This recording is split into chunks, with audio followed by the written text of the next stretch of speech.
couple days ago, and I didn't know how else to do it, so um, I took notation Oh, great, great. at chess club, and I did a study. So I don't Oh, know, yeah. I don't, so I just put the game in there, but I didn't know how to invite you to it. I could actually probably just get there Okay, because I could see that you're in a study. yeah, I just opened it up. All right. You know what? Games with Riley, The other one, chess chess club. club. Yeah, you can do the games with Riley if you want to as well. That's my 7-year-old who gives me a much harder game than I would like to admit. All right. Well, some But 7-year-olds are pretty good. yeah, I mean, Seriously. I know. But I think I'm better than almost everybody who's under the age of 10 in the world. I, well, if you're going to hang your hat on something, that's certainly where to hang it. Yeah, that's about. 10-year-olds would crush me though. There are a lot of way better than me 10-year-olds, definitely. But under 10, yeah. All right. You So got him. first of all, here's a couple of things you need to do to the study. Okay. One is you should make it private.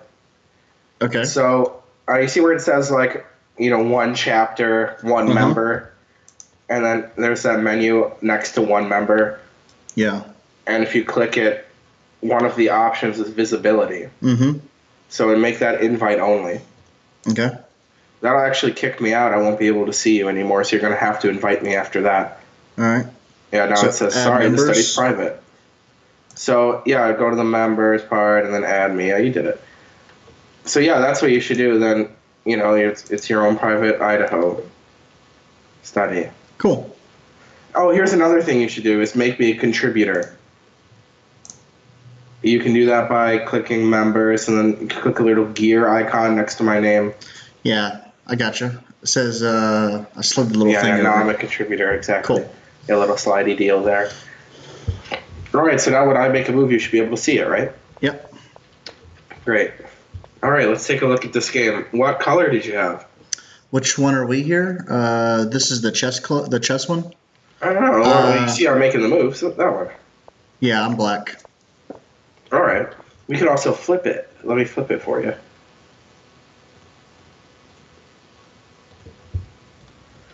All right. And this is like in this game, I actually thought I was doing okay Yeah. until I put it in Stockfish, and then I realized I was not. Yeah, I mean, this type of move might usually lose to a tactic, but I guess not in this position. Because you got everything covered. Well, I tried to do the what we talked about last week, which was put my bishop on g4 and then take that knight. You and I talked about that, but when we talked about it last week, he had to the circumstance that we looked at. They had to take with a g pawn, and this time he was able to take Right. with the queen, so it didn't Yeah, this exactly is have the not same great effect. for you. No, not at You all. gave away the bishop pair Yeah. for not much. You're absolutely right. And your white squares are really weak because they have a white square bishop and you don't, and you put your pawns on dark squares. So what you're saying is I did a heck of a great job. Pretty much. And Yeah, like then that move I didn't expect either. what was Trying to take his bishop, I guess. I don't yeah, I don't remember. I don't remember why I did After that. here, he let you take the bishop, which is nice. He could have, checked you. Yeah, and then I don't think I did. Right, exactly. And then like this would happen, but then he can go back to c2 and not let you take it, or even d1, I guess. But c2 looks more normal. And then now you're in a bad position. He's got two bishops and not much problems. He definitely should take now because after here he should move away, but he didn't. Now he should still take. This was crazy. I thought I thought I had made like because I went back through and kind of like analyzed the game, and I Yeah. thought I had made some notes, but I guess not. Well, d5 is clearly wrong. I mean, you're opening up the position in the center when your king is on e8 there, waiting to get punished. Yeah, And his king's castle nice and safe. yeah, I'm annoyed because I felt because yeah I had like I had notes on this, you know what I mean, that were kind of like my thought process. Yeah. But I I guess I see some didn't notes save here, it. but Uh, like in the study, I see you have some notes here after move 18 maybe here. it's. Oh You know, yeah, yeah. but yeah, none earlier than that. Okay. Like none Hmm. earlier. But yeah, d5 is definitely wrong. You're opening up when your king is here, and you can't castle because your bishop's in the way still. And you're also opening up for his two bishops. So what I mean is the best move there like to go maybe like G6 and get my bishop out, or You do I got to just play move it bishop to do I e7. Well, first of E7? all, Just move it take the E7? bishop, right? Yeah. But after taking it, yeah, bishop e7 castles. You Okay. got to get castled quickly here because he's opening up the center. Yeah. Well, you're opening it up too, though. But that's definitely not right if you're not castled, and they are.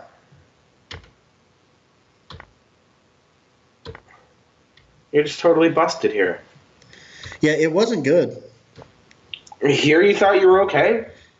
No, like I mean I Like never during the game, thought I mean. no, like I mean I never thought I was like good, but I didn't think I was getting crushed like I was getting crushed. I hear you. I hear you. But yeah, you should think this is lost because it's down a pawn, and you have a worse pawn structure. Yeah. And they're ahead in development. I mean, how many advantages does your opponent need to be winning? Extra Well, material, extra development, better structure. pretty much I what he mean, heck, has. yeah. I mean, all of Yeah. those advantages are pretty good. So, yeah, let's talk about the opening and early middle game a little bit more. Because you're right, Yeah. that's definitely wrong. I already don't like d6. Even here. So I was trying to support the, E5. Sure. This is still a theoretical position, as you might imagine, because it's move 3. Yeah, and I don't know much about like black openings. Like Sure. I do the London and the white opening just because I saw. I don't know why. It's what what I had seen on YouTube, and I watched a few videos. I was like, yeah, that makes sense to Pretty me. solid. Yeah, But definitely. like I haven't found black openings that I make think sense. that, e5 is really going to fit in your style, a solid classical opening like that, much like the London. And yeah, you're going to have to learn some ins and outs of the little details here and there. Here, your opponent's playing the Italian game, right, with bishop c4. Because white has a lot of options in this position. They could play a Scotch, they could play the Italian, the Rui Lopez, and go for a 4 knights. Mm-hmm. Other than that, other options are pretty unusual for white, such as c3, the Ponziani, or like weird stuff, bishop e2 or g3. That's really very common at a high level. Okay. But bishop c4 is a really common move at a very high level. You super GMs play this all the time. And d6, you won't see a strong player play that move with black. They'll either play knight f6 or bishop c5. Those are the two main moves that you should choose from. And it depends on your style, which move you're going to like more. And I guess I don't If feel you like I want, like have a style. You know what I mean? Like I don't exactly know what I'm doing in terms of like, do I want to be aggressive? right, Do I definitely. not? I feel like Yeah. I end up getting myself into a circumstance where like I turn like I end up being like ultra aggressive, and then before I know it, I turn around and look back and I'm like, oh, I just got checkmated. Awesome. And like I feel That's I not a get great style. no.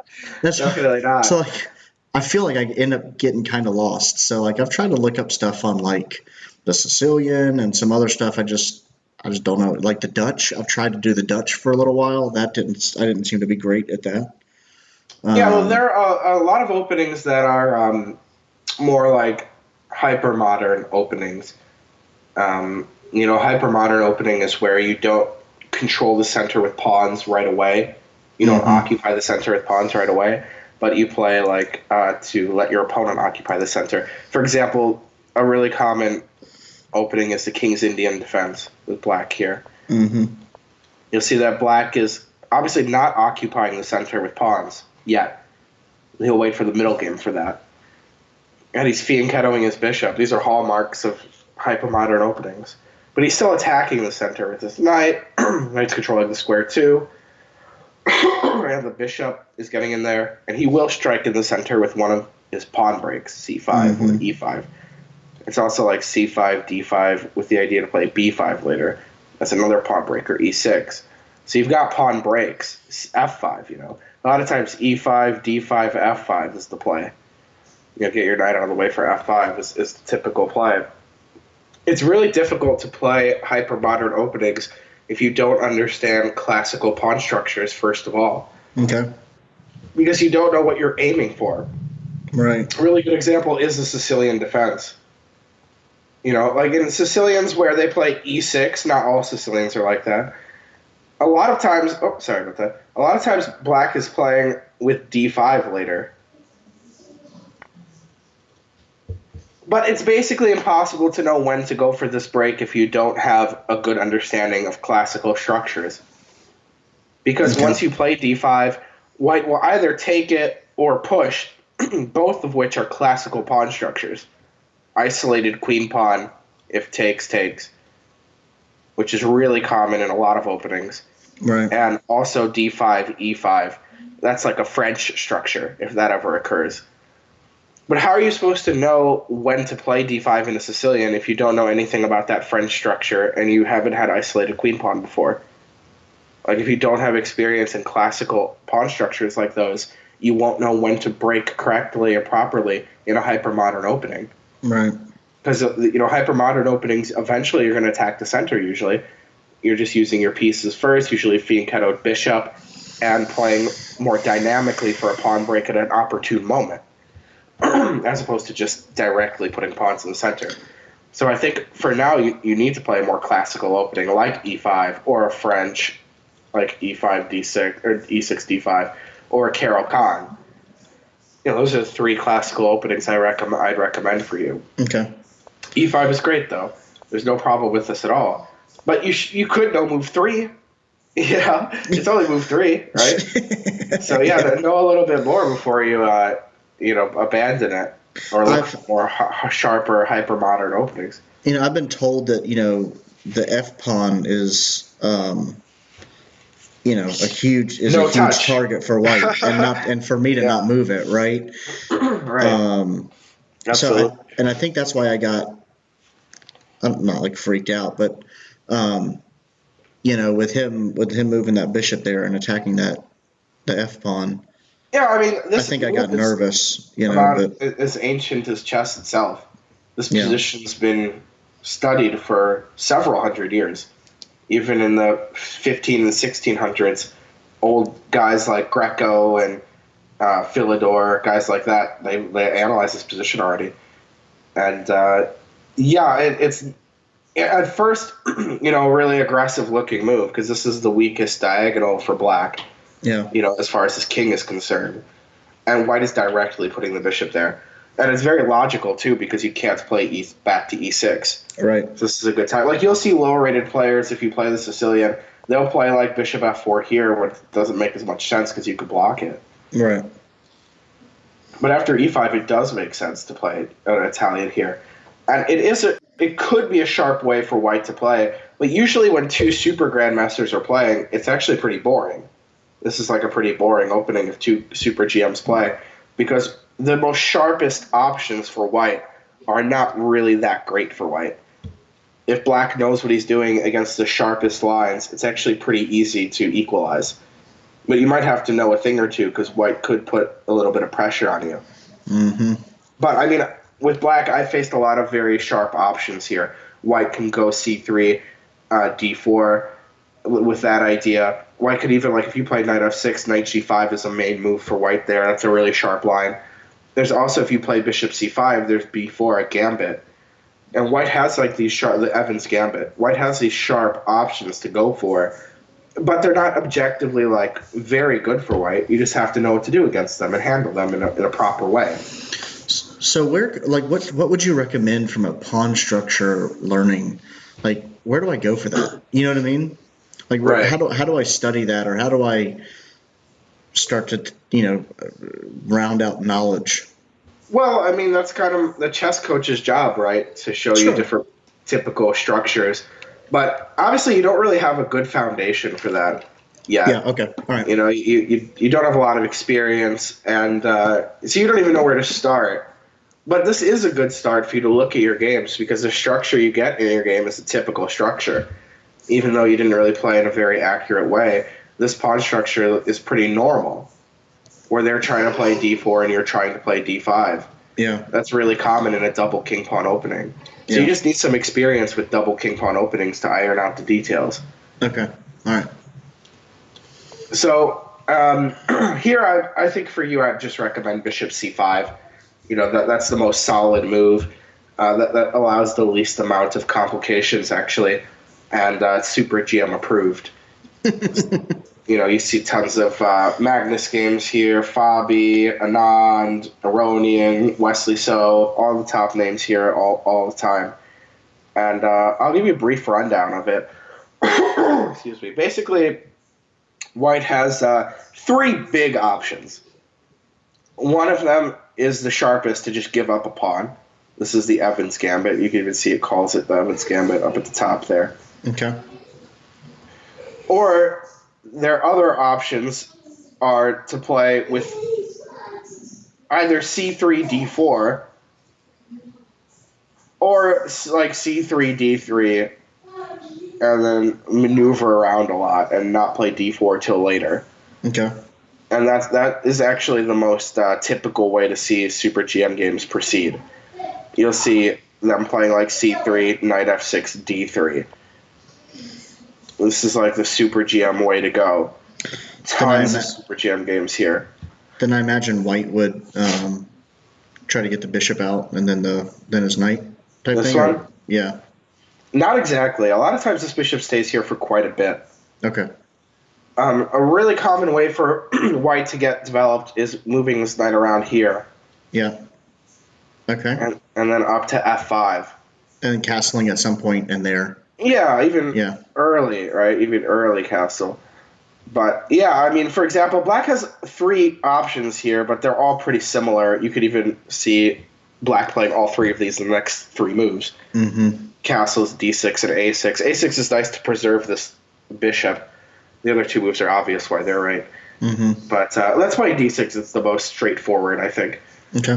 And typically they do castle, and then you could play. I like a6 personally. a6 sort of threatens. Remember when you did this? Yeah. After a6, you can't play bishop b5 check and finagle the bishop around like this. Yeah. You can't do that. So knight a5 will win the bishop for the knight. A little bit of an advantage to take bishop for knight, as you'd imagine. Yeah, sure. That's why Super GMs either bring their bishop here to move it back, or play a4 to move it back to a2 if you play knight a5. Okay. Either of those options are fine for White to keep the bishop. For example, the game could continue something like this. You know, a lot of times you'll see these moves played all in different orders, because nothing's really forced here, right? And Right. nobody's attacking each other. This is a really slow maneuvering game, so you can play the same maneuver but in a different order, and it shouldn't really hurt much. Here, like he's getting ready for the knight maneuver already. Mm-hmm. You know, to go around here. Oh, interesting move here, knight h5. See, I don't even know this much. Like knight h5 is an interesting move. Also trying to go to f4. These squares are really important in a double king pawn opening, especially a maneuvering one like this one. They try to get their knights there. Black gets his knight to f4 and White's knight to f5. Because you can't kick them away. You know, Right. if he finagled this knight around and got it there, you can't play e6, and you don't want to play g6 either, because say goodbye to your h-pawn. And weakens your king. So these are really common ideas, and you see this type of stuff all the time. Here's a Super GM game, not too recent, 15 years old already, but yeah, knight h5 is interesting. So this is like a lot of the main ideas in the slowest way of playing, which is the most critical, actually. It's really the most difficult for Black to equalize, but you know, at your level, they're not going to be playing this accurately, and even if they do, you're not worse, really. It's like kind of equal. Okay. And they're going to have to like keep squeezing you, like, to keep up the pressure, you know. Yeah. Even if you do make a mistake, you could just be worse and not lost, because it's a really solid opening. Mm-hmm. But let's say they Makes sense. try to go ham on you. D4. This is like an ancient variation, really. This is played a lot in the 1800s. You know, the year of the 1800s, not the rating. But yeah, in 19 or 18 90s and 80s, even I guess earlier, and into the early 1900s, this was the most aggressive way of playing. And then eventually they equalized with black pretty easily, as I'll show you. So then for a long time, nobody played bishop c4 on move 3 at a high level, actually. Kind of weird. But people would only play bishop b5. Really until like between let's say 20 or 30 and 1990 or so. 1980 maybe, because Karpov played bishop c4 a little in the 80s. Karpov played bishop c4 a little in the 80s. That was really the revival. But like at a high level, you would never see bishop c4 in like between 1930 and 80. You would never ever see this. It'd be like super rare. They'd play it like in a blitz game or something. Like kind of weird. Nowadays, you see it all the time at a high level. Like I said, Arodian, Kramnik, MVL, Magnus, all the guys. But yeah, c3, people would play, in those early days, d4. They're trying to play really aggressive, really straightforward, but this is not difficult for black at all if you know what you're doing. Take it, obviously, and then takes back. Well, I will say e5 is a move too. There's a typical way to handle e5 here. And you should. This happens a lot. Your opponent will play d4 in a double king pot opening, and you'll take it, and they'll play e5 in response. This is like really common, like we're seeing here, possibility for white. D5 is the move if their bishop is there, right, to attack the bishop. Yeah. This is a really typical counter strike that you'll see that you have to be familiar with in a double king pot opening. You have to be familiar with this. I've done this many times in different variations too. I can show you another variation, actually. I can show you right away another variation.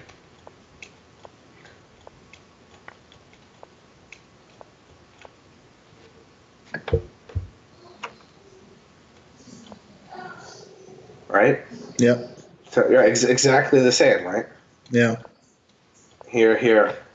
And after, you can even like transpose between this variation and what I was just showing you. But yeah, this d5 is really typical. e5 met by d5, attacking the bishop.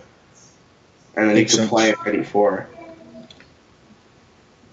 Makes sense, yeah. Yeah, definitely. And yeah, we can apply it to this one. Takes. And then if e5, d5. And then bishop b5, knight e4. Same idea, right? Yep. Takes bishop b6, maybe? Yeah. Let's do that because that was Fiddler against Wesley So from the Sinkfield Cup, so it was a slow game. Oh, nice. But yeah, you'll see tons of super gems that you know if you look at these lines because they're fine. They're main lines. But okay, I will say that taking back on d4 is a little bit, I wouldn't say better, they should both be equal, but it has a better reputation, I guess, than e5, d5. It should be really equal. Check. And most people play bishop d2. There is also a super sharp line with knight c3. You have to take, by the way. Logical move, though. Yeah. Taking. Then they'll castle. Things look like they're getting pretty crazy here, huh? He's giving away pawns, just castling with your king in the center. It's risky for black, but take stops. You take with the bishop to stop rook e1. Stop. Yeah. Now, the d5 is actually the only move. This is like a really sharp variation. d5 is the only move. This isn't the only move, but bishop f6 is the known equalizing move. You're up a piece here, by the way. You took the knight and ran away. Yeah. But you're going to have to give one back. Yeah. Here, takes d6. A really solid line. This is definitely the equalizing way. Even black's better here, actually, really. Even black is better here. Black's up a pawn, right? Yeah. And white has more space, but black doesn't really have a lot of problems. If you, for example, put a pawn on c2, it'd be pretty equal. Maybe white would be barely better. But without the pawn there, obviously white's worse is down pawn. And you're Hmm. just castle, get your bishop out, get your knight out. Your knight's already not that bad, but you can imagine these pieces going here and you having an easy game. You got out all your pieces, you're up a pawn, and he castled. Yep. You didn't give anything away. Didn't give up the bishop pair. Didn't get a bad structure. Everything's normal otherwise. Okay. Makes This sense. is a really solid line. Yeah. I mean, honestly, I don't expect you to remember all this, but I could see you having this position and then forgetting to do this or something, and then you're Yeah. like, oh yeah, I remember. And then you'll look afterwards. Oh yeah, everybody checks. That's right. You know. So, All right, and then next time you'll check, and then they'll go here. You won't remember anything, and then you say, yeah. "Oh yeah, that's right, knight takes." And, oh wait, I forgot about that already because it was a month ago. You know, Yeah, you're not wrong. right? But I will say that most strong players they won't go for this line where it's complicated but good for black. They'll play bishop d2. Mm. Easy way to equalize here. Trade, and it's d5. Easy. Easy like Sunday morning to equalize here, really. Takes it. I mean, look at this position. Super solid already. Yep. Super duper solid. Didn't give up the bishop pair. Don't have a bad structure. Your structure's better. Your structure is better. You're, what, one tempo behind in development? But come on, you're about to castle bishop e6. Already equality. Yeah. But this is actually white could play a little bit because I mean, look at this isolated queen pawn structure, by the way.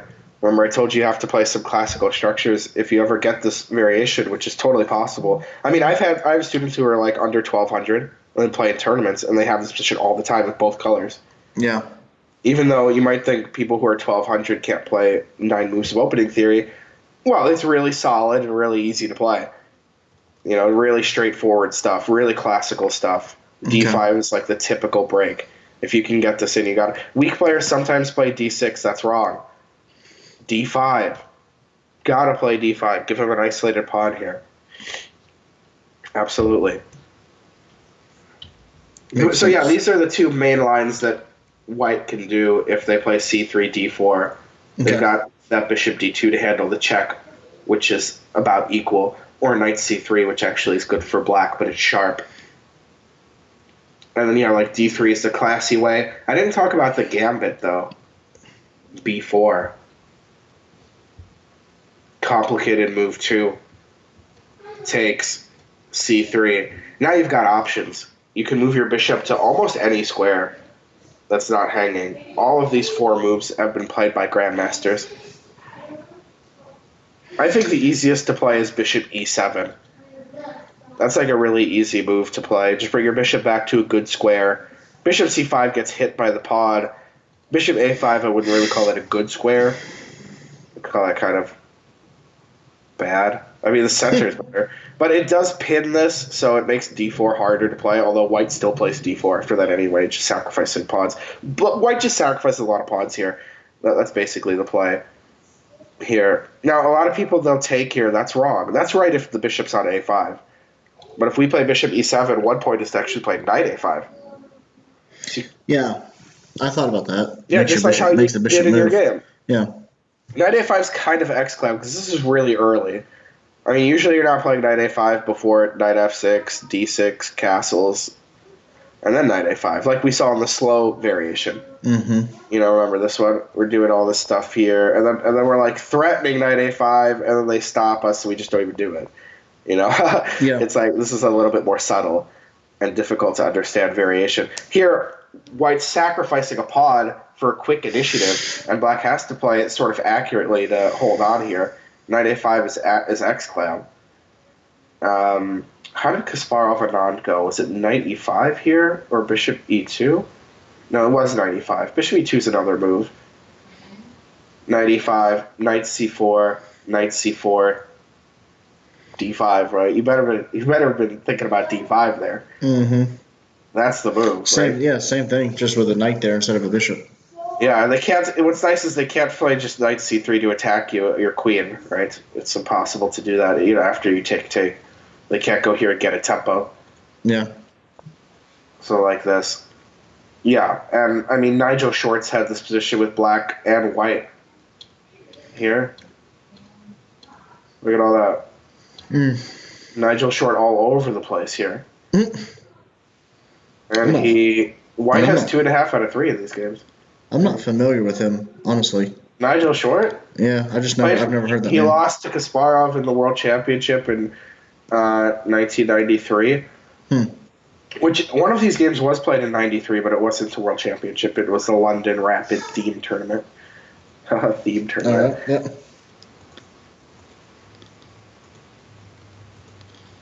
All right.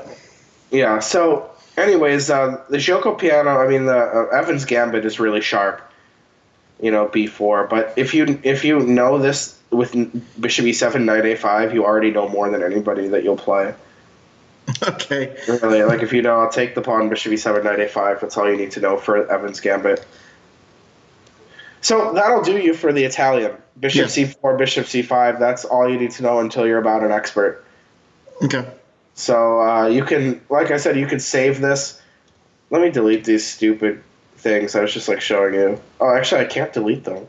Yeah, I don't have the option to delete them. You do though. If you click the comment, you can click on a trash can to delete them. But I guess because I'm not there. Which ones do you want me to delete? Just the Kasparov short and Sveshnikov short games. Oh, okay. You don't have to delete them. You can look at them. But I was just showing you the short had this position so many times. I'll leave them in there, and then I can either look at them or not. There's not going to hurt anything to have them in there. Yeah, well, it makes it a little cluttered, but it's not that bad. Yeah. Sorry, you haven't seen my desk. Yeah, I guess not. But all right, yeah. So that would be pretty normal stuff for you there. That'll be pretty solid and really good, like Grandmaster approved stuff there. Okay. But yeah, you're definitely a little bit worse here, but you could still survive this. But it would be more normal to just get your bishop out castle first. So if you go back a move before I played, right there, that was my concern right there was that F pawn and the queen coming down, right, and that's game over. Well, yeah, but you easily stop that. Well, yeah, but I did now, but that was why I got nervous. I think when the bishop went to c4. No, that's definitely what they're aiming for. Yeah. And in a lot of variations, they could do that. Like, if you play knight f6, they'll play knight g5, maybe. Yeah. And bishop c5 avoids that because, you'll still take the knight if they go there. Okay. So bishop c5 avoids to allow them to attack the guy like that. Yeah. Okay. Excuse me.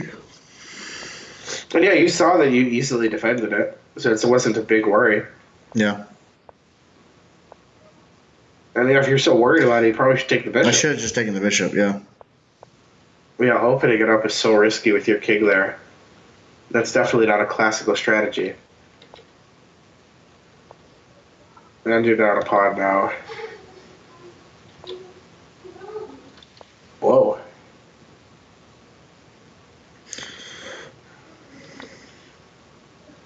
Dang. Ah, that's a good move, stopping you from castling. Yeah, that was really annoying. Yeah. I thought that was a good move. That knight e4, when I made that, I took a step. I was like, wow, all right. And he played The best move. No, G3. Yeah, so he initially played G3 until some dude that was watching was like, hey, man. He's like, the dude that was watching was like an 1800 player, so good, But he was like, you sure you want to do that? Stop talking. What's wrong with G3? He played G3. Yeah, but what's wrong with it? Well, I don't know. I mean, I probably would have taken H3, I guess. And then my knight's gone. Yeah, right. I don't know. Maybe he thought you'd take and then perpetual check.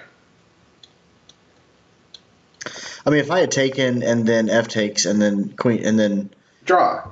Yeah. Perpetual check, right? Yeah. But instead of F takes, he should play E6 like you gave X-Clan.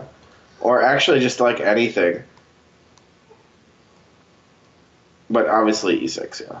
Yeah. But he shouldn't take and let you perpetual check. He should go here and crush you. Yeah. Now you're dead lost. That's a good one. But F6 would be a blunder. So G3 is still good enough to win. But yeah, taking here would lose to that. Yeah. So he changed his move. That is kind of weird. But his move wasn't much better or worse than the other moves, so I guess it didn't matter too much. Yeah. My original plan was to go, Queen F2. Right, totally. I mean, It's that a was fork, kind of. Yeah, that was the plan. So Right, totally, yeah. Totally was. anyway, all So he right. stopped you, then you went here, hanging your E4 knight. Yeah, which He took that. I don't know why I did that. Well, you can't move it because it's pinned. So you're just done for, that's all. Yeah. There's nothing to do at this point. Yeah, the game was definitely over, but Yeah. I try to subscribe to the not giving up. You know what I mean? Like at least learning some kind of in-game. But don't you think you'd win this with white? I think so, yeah. But I mean, Definitely. Right? yeah. No, but this is definitely good enough to resign here.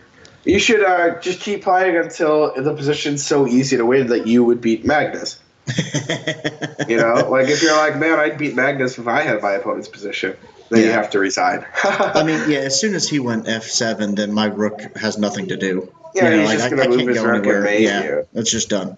Right, totally. But yeah, your opponent played pretty well, huh? Yeah. Like, not very badly at all. In fact, did they make any serious mistakes? He's definitely better. I've beat him twice, maybe, but he's definitely better than I am. I mean, this move, Bishop B3, was like the only move I even took a little bit of issue with, and he's still probably better there. But ever since then, he's winning.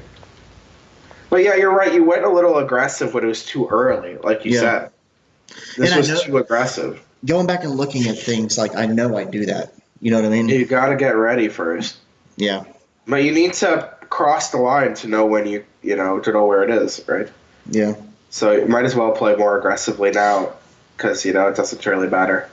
Yeah. Well, and if I play aggressive now, then I can always tone it back, I guess. Yeah, definitely. Yeah, you got to just tweak your play. That's all. Yeah. So anyway, that was one of the games, and that was a pretty good one. You want to look at the other one? Sure. Yeah. Against Riley.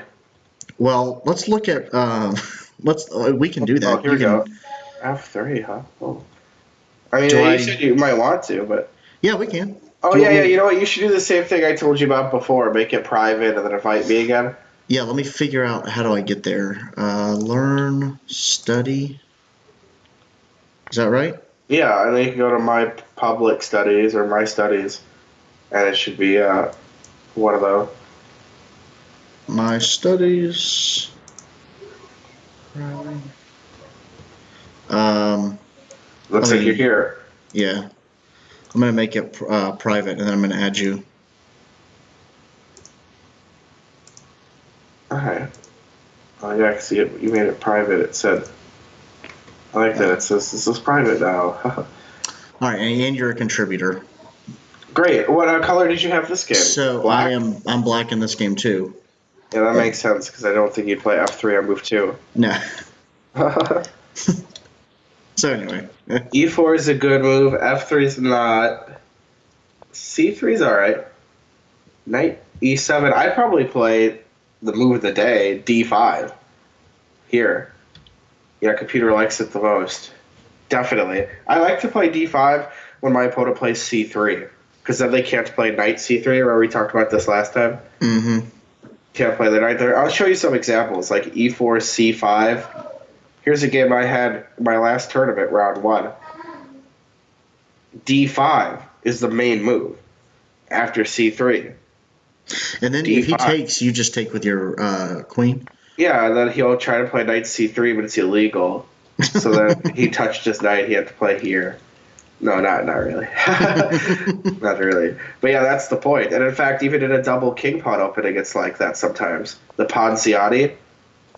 I didn't really. I mentioned this like very briefly when we were talking about white's options, but it's very rare. And D5 is still the move, not surprising. Mm-hmm. And watch this too. Let's say they go for a scotch, and then they try to sacrifice a pawn. Guess that move. D3? Oh, 5, D5. Yeah, D5. Yeah. Absolutely. Bust through.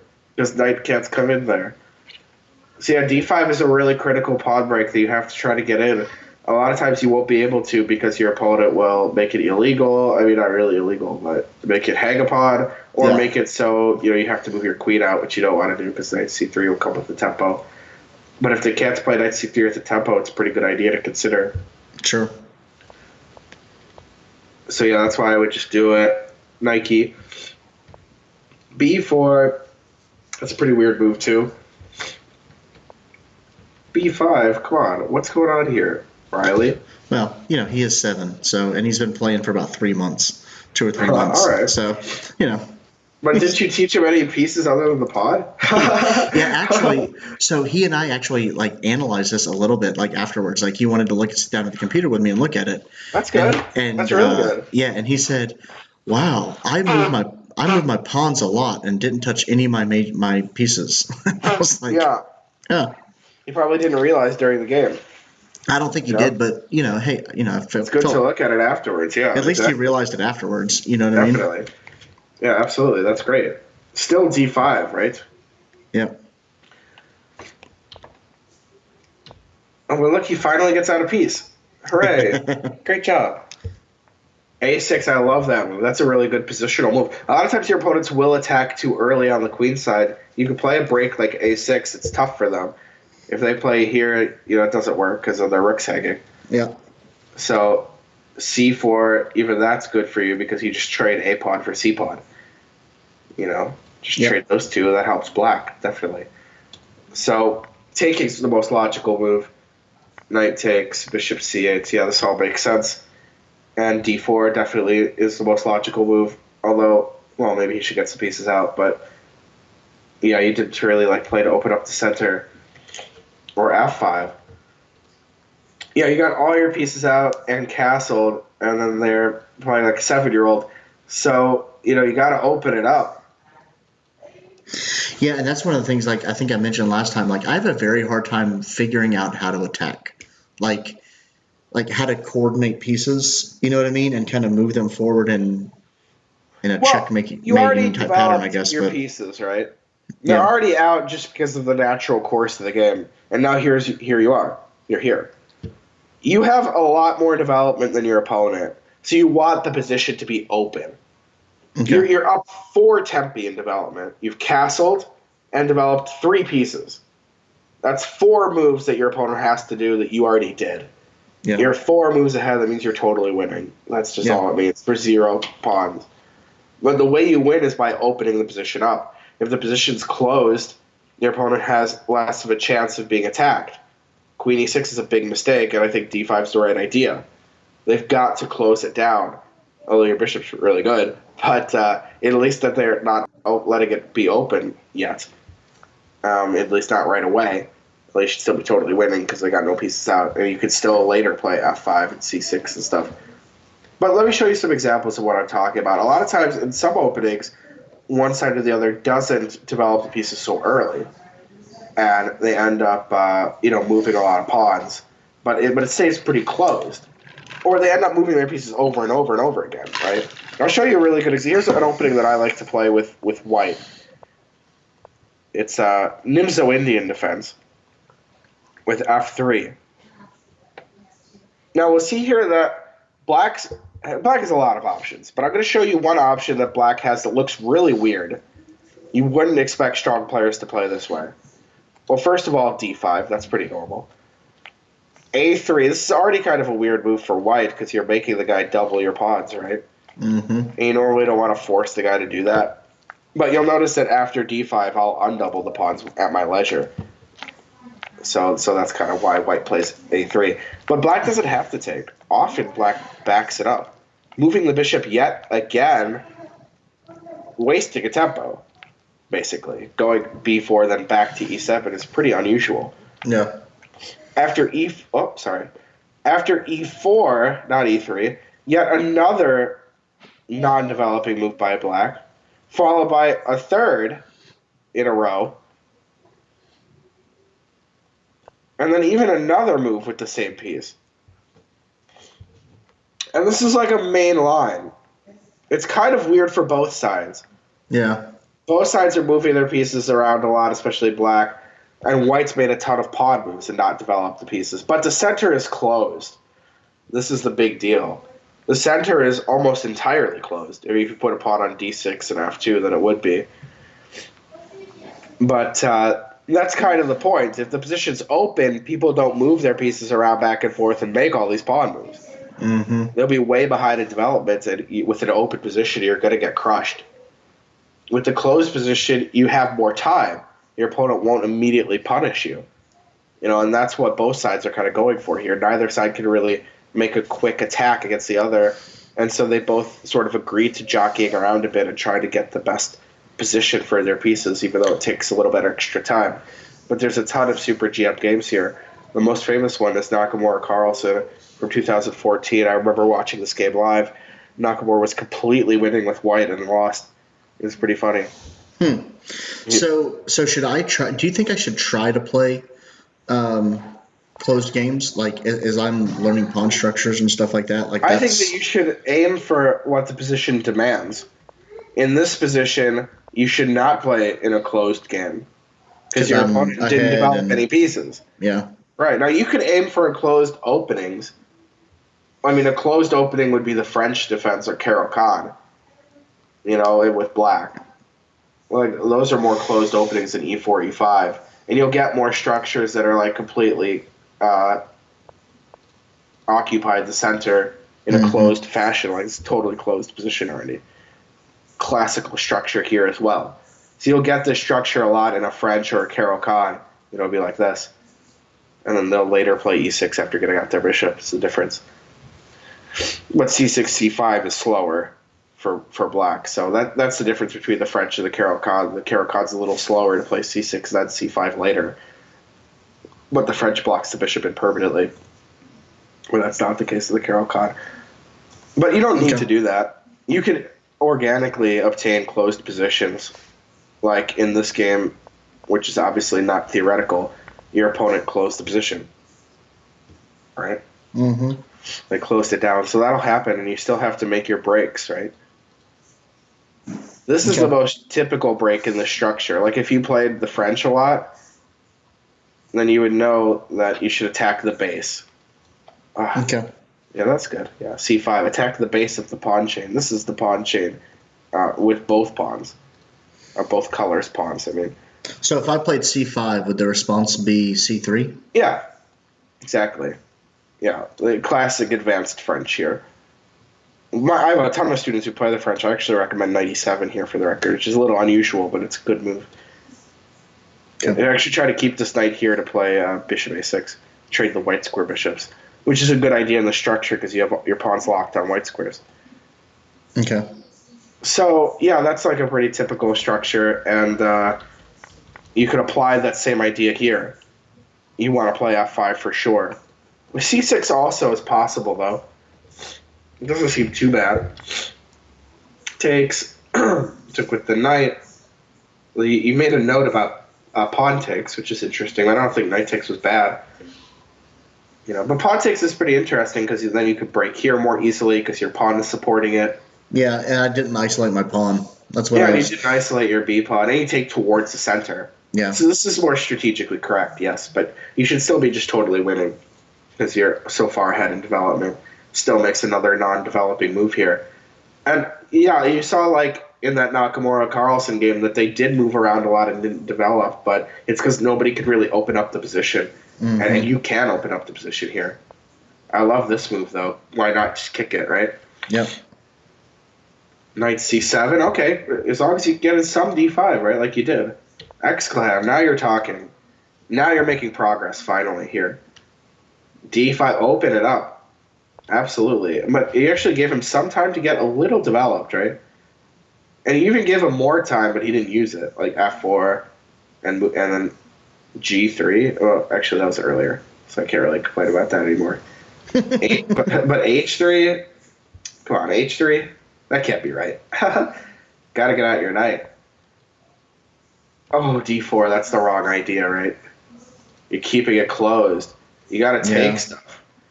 This is the computer recommendation. f5. That's how you open up the position. That's how you open up the position. Everybody is attacking each other. All these pawns are going to disappear. How do you think the Mm-hmm. white king will feel then? Little lonely, a little Yeah, isolated, you know. yeah. With all those pods gone, I mean, you're gonna go put your rook in there, and your bishop slicing them up. You got your other rook in there. Your knight's coming in for the kill already. Mm-hmm. Your other knight could be hopping in all around there. Yeah, this is terrible. After F5 exclam, I love it. But I'd probably like do stuff like taking. I would like take here, he takes back, take this. Just open it up immediately. Okay. You gotta open it up with that king there. And I your had king is never still safe. really, I had never really, I knew the different, I knew there were closed positions and open positions, Right. but But never really, you're in control of that a little bit. but I never really knew that, hey, like if you're head in development and all that kind of stuff, open it up. Like I just never put Definitely. those two things together. You know what I mean? That's like really that's your first steps into the initiative. Okay. That's like the first way that you learn how to play with the initiative when you have a lead in development because your opponent isn't very strong and they just give it to you for free. Yeah. In a lot of openings, you give up material for a lead in development. But when you're lower rated, a lot of your opponents just don't understand how to develop. Yeah. So you can get a lead in development for free. And how you open up the position and make forcing moves, threats, checks, and captures to put your opponent under pressure. That's how you play with the initiative. And that's like the first way that you learn to do it is by getting leads in development against lower rated players. Mm-hmm. But yeah, you got to open it up. This closes it down. Exactly. You got to open it up. Now it's mate, but they saw it. Dang. Riley's pretty sharp there, huh? Yep. Not going to let you mate him in one. Knight comes in. Dang it. Really good square for the knight there. Yeah, because this is good positional chess. Your opponent played g4, so their f4 square is permanently weak now. So just get your knight in there. Absolutely. Get your knight into f4. Can't be attacked by any white pawn. Bishop f2, hanging mate in 1. You just take it for free, and it's mate. Which I clearly didn't do. No, you went here. You probably should have put a note for that. Yeah. you put notes for other moves that don't even matter, like this one. I hadn't looked at it for like with Stockfish on or any of that kind of stuff, and I'm not. I do the tactics, but I'm not used to seeing the checkmates, all of them yet. I just don't see them, unfortunately. But okay, well, like when you played Queen takes d4, I'm sure you saw a mate. I don't even remember. Yeah, I think I did. Maybe not. I mean, maybe not. I Maybe don't remember. Captured. But yeah, you're threatening mate here. Your opponent saw it. Definitely. There's no way he played g4 randomly. He knew that it was mate. Yeah. But then sort of didn't understand that after this, that means it's still mate. It's the same thing, yeah. Now, when you move a piece to a square, you actually lose control of that square. I don't know if you knew that. Never thought about it that way. It makes sense, though. Yeah, definitely. Like, your knight controls e6, but when you move knight e6, you don't control e6. Yeah. Doesn't matter at all for here, but it does matter here. Lose control of f2 by putting a piece there. I mean, you moved it away, and now you're just still totally winning. Nice. Avoid the queen trade. I never would trade queens here. No way would trade queens here. That would be crazy if you did. Definitely great job avoiding it, because you're trying to mate the guy, right? Yep. And weak players always do this. They'll be totally winning and mating the guy, and then trade queens to like a winning endgame. Mm-hmm. Wrong. That's way more difficult to win than mating the opponent. Any strong player will choose a mating attack over like a better or barely winning endgame. That if the mating attack is severe enough. Yeah, sure. Like, they won't be trading queens unless there's a really serious reason to do so. Gave up the queen, huh? Didn't have to do that, right? Could have just moved the king. Yeah. Yep. Maybe he didn't see the rook. He didn't. He was like, "Oh no!" It's just. He should be a little bit more respectful of you. Like, I don't think you'd play this just hanging your knight. Yeah. So maybe I think for a second, why did he hang his knight? This looks too easy. Right, that's a famous Kasparov quote. Kasparov was playing, I believe it was Piquet, but don't quote me on that. Yeah. Let's say it was Piquet. He's playing Piquet, And Paquette plays this tactic, like great tactic Paquette, except it doesn't work. And then Kasparov's like, why would you do that? Like, I'm Kasparov. I'm not going to miss that. Yeah. Obviously, I see it and it doesn't work. And Paquette just like, thought I didn't see it. What an idiot. But Kasparov's right. Although, in a way, if you do think about that, but you can't find the refutation, you might think he just actually missed it. You know what I mean? Like, maybe Kasparov did see it, but he thinks that his refutation works and it doesn't. That's possible. Mm-hmm. But Kasparov is, he really thinks that he's great. He really thinks he's great. So he's not going to be missing that. But yeah, anyways, then Hung Maton won again for the second time. Yeah. But yeah, it seems like at certain points, Riley really did play some important moves like G4. Critical move, the only, not the only way to survive, but it is the best move and the best way to survive mate. Mm-hmm.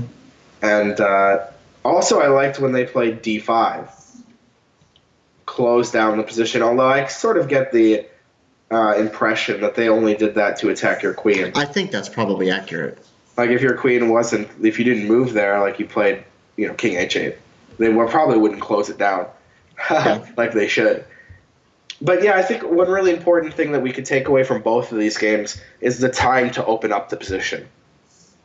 In the game that you lost, you opened up the position. Your opponent was overdeveloped. They were castled. They had more pieces out than you, and your king was on e8. And not only that, but your bishop was on f8 too, so you couldn't even make a quick getaway. Mm-hmm. Your bishop on f8 was hindering your ability to castle in that game. And you opened up the position prematurely. And here it was the opposite. Here it's like you got to open up the position as early as possible because you're so far ahead in development. Mm-hmm. And the most important strategy for you to learn is pawn breaks. We've already talked about pawn breaks quite a lot in our short history of, student teacher. But pawn breaks are going to be basically the only strategic and positional idea that I go in depth with you, because it's really important even at every level. Like if, for example, the bishop pair is not important at your level. It's not. Okay. If you have two bishops, they have bishop and knight, you're not going to outplay them. Yeah, sure. But pawn breaks are really important because they are for the initiative. They're for long-term structural advantage, or it could just be it's the only thing you can do is pawn break, and that's generally the plan that you're going for in a middle game. You're basing it around a pawn break. You're basing your plan around a pawn break. Now here it's obvious you need to break because of the development situation. Sometimes it's a little bit more difficult, like which break to play is sometimes not clear, and how to prepare it is also sometimes not very clear. Yeah. But the more experience you get in classical structures, the more it'll be more natural for you to find the right break. Mm-hmm. Makes sense. But all right, yeah, it's good that we looked at a couple of your games. Yeah, and I'll keep playing some. I'm happy that you took notation. That was really smart. Like I said, I told you about it. Yeah. I forgot we talked about it. I was like, oh yeah. Yeah, I printed off like 5 of them. I have them in my chest bag, to take great. with me. So you gotta keep doing enter them in here. Yeah, you gotta enter them in here so we could take a look at it. Well, that's what I figured. This study will just be for my chess games, the chess club ones, and I'll just put a game or two in there a week. Definitely, that's the way to do it. A lot of my students, they make like an individual study for each game, which that doesn't make sense, right? Put like 10 games in one study or whatever. Yeah, there you go. That's the way to do it. Well, I appreciate it, man. Thank you so much. Absolutely. Same time next week? Yeah, sounds good, man. All right. I guess I'll have a great one. Take it easy. Right, see ya. Have a good one. Hope you feel better.